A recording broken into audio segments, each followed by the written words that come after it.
Hi guys, and welcome to another video. So in this video I'm going to talk about pre-increment and post-increment C++. This is going to be very helpful for you guys who have doubts on how to when to use which one of those. Okay, so let's start by creating a variable called number as usual. Let's initialize this variable as being equal 10. So the first thing I'm going to do is to print number.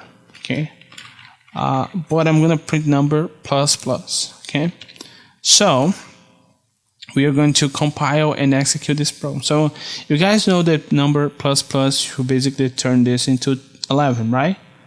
Not quite though, because it shows me 10. So what's happening here? So this operation is called a post increment. Okay, so when I call this variable, what it's going to do is to return its actual value, and then it would add 1 after it has returned. So it's 10. So when I call number plus plus, it's going to return 10, and then it's going to add 1. And after the cout is done, this variable will be equal to 11. So if I copy this and execute here, and I remove the plus plus part, and if I compile and execute, you guys should see 10 and 11. So you guys can see that in the first call, I am just returning 10, and in the second call of the variable, I'm just returning its value. Okay, so this is pretty much the explanation for the post increment.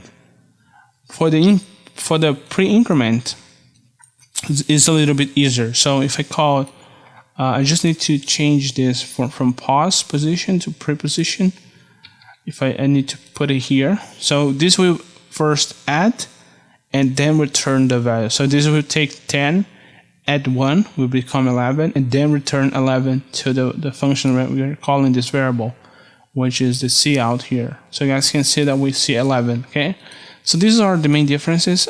They're not very they're not very telling, but you guys should definitely use the pause increment in loop fors, in for loops and while loops, because it's more, you basically would first take the value and then increment 1. So that was more, let's say, more with the workflow that we have to do with most cases scenarios. But if you do need to have a first increment and then return the value, you should use the pre-increment. Okay, so thank you guys for watching this video, guys. Next time.